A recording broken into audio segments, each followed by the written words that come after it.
Welcome to CLA 318, Technical Report Writing, Section 1, Nature of Technical Report Writing. Introduction. Technical report writing is significantly different from other forms of writing. This is because of its nature, different approaches for writing it, and the strategies it requires.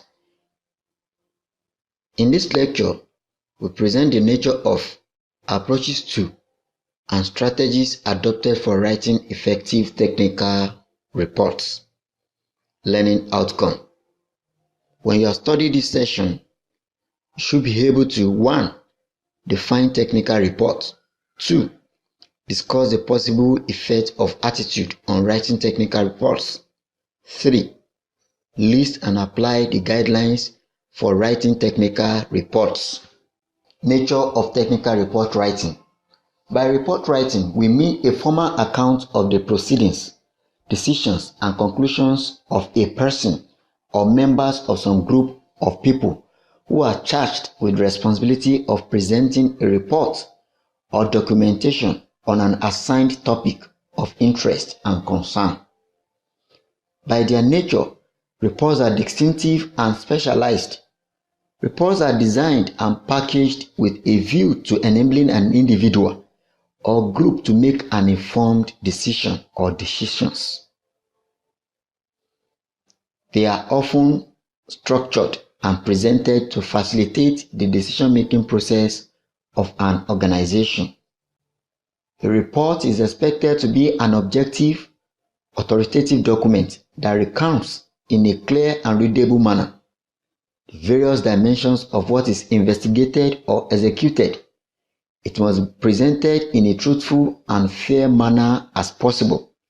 Reports are, however, susceptible to the so-called Rashomon effect or phenomenon, or how different vested interests or parties to an event give different and often contradictory accounts of what has transpired.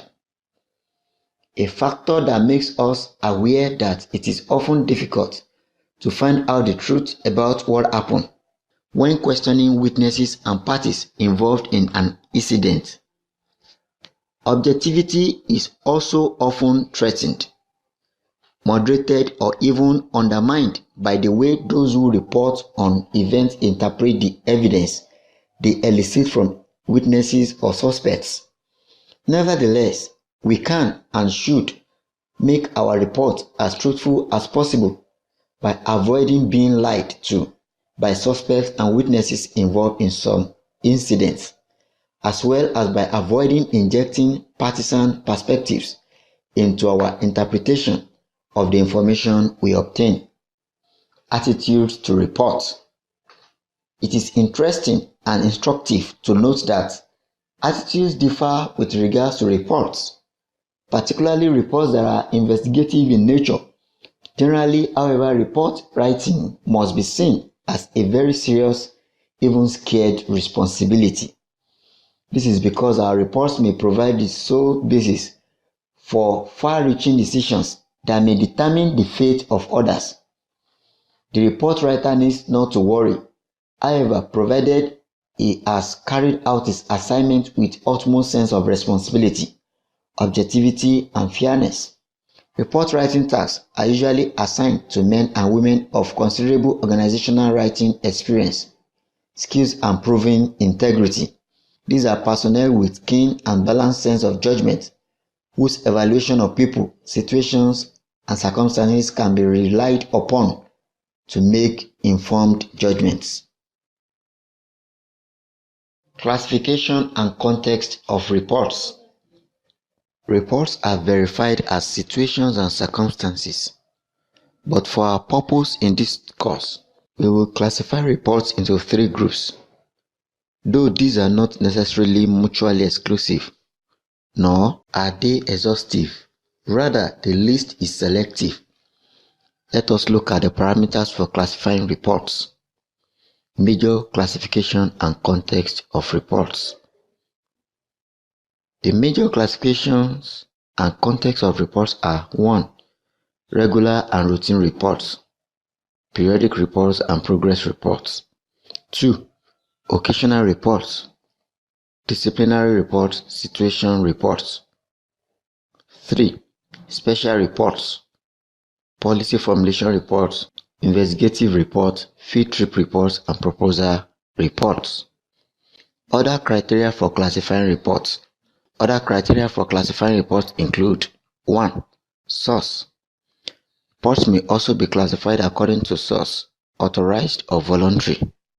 Authorized reports are requested for or demanded by an individual, a boss, or corporate organization. When it is voluntary or unsolicited, it is self-initiated. The source of a report may determine its content or even its style of presentation, because some organizations impose a house style on the mode of presentation of reports. 2. Function. Reports are designed and packaged to perform specific functions. Some reports are written specifically to inform the readers. Others are written to analyze, interpret, or evaluate issues, situations, and circumstances. Whatever their function, reports must be seasoned with facts, evidence, data, exhibits. Some of these may be sourced directly or surreptitiously, without a person being investigated knowing that a desire is being prepared on him. Many individuals being investigated often marvel at or even break down when confronted with reports that detail information concerning them, particularly when such information has not been volunteered by the person or people being investigated. 3. Frequency. Reports may also be classified according to the frequency with which they are written. They are progress, special, periodic, and occasional reports. Briefly stated, A. Progress or interim reports are written between the commencement and completion of an operation, an investigation, a task, a project, or an assignment. B. Periodic reports, on the other hand, are written at regular intervals, hourly, daily, weekly, monthly, annually, and so on. They are usually written to monitor unfolding events. C. Special reports are usually written at irregular intervals. They are often written in response to non-routine occurrences or needs. D. Occasional reports are often written once a while as occasion demands. 4. Formality. Reports can be formal or informal. Most institutional reports are formal in style, structure, and mode of presentation. Most formal reports deal with complex issues and are therefore elaborate in scope and structure. They are thus sectionalized broadly into prefatories and supplemental. Prefatories include cover page, title page, authorization, acceptance, letter or memo of transmitter, acknowledgements, table of contents, list of tables, abstract or summary. Supplemental are appendices, references, or bibliography. Informal report. In institutional or organizational interactions and activities, there is room for on-the-spot, informal, unwritten reports. Some of these are given preparatory to a written report later, if and when it is deemed necessary to do so. An informal written report is usually characterized by single issue coverage. It is thus often less elaborate than formal reports. Guidelines for report writing. Technical reports have specific guidelines that their writer must follow to the letter. This is because it is a serious venture and an investment with short-term and long-term consequences. We present these guidelines in this session. As stated earlier in this course, report writing is a serious affair. It must be judiciously planned and executed. To this end, the report writer must bear in mind a number of guidelines. 1. Adopt a formal impersonal style. It is not a report to your friends and relations, so don't use a loose style of writing. 2. Avoid emotion-laden language. There is no need for introduction of emotion or personal feelings because you are dealing with facts. Emotions undermine the effectiveness and integrity of the report and its writer. A report is expected to be an objective and reasoned document, backed by necessary information, data, and evidence, from which conclusions are drawn and recommendations made. This dictum is show, don't tell. 3. Provide evidence to support conclusion. Before you conclude, you have to prepare a ground, that is, instances that will make your conclusion valid. 4. Detail your decision-making process. Give a step-by-step process that led to the final decision.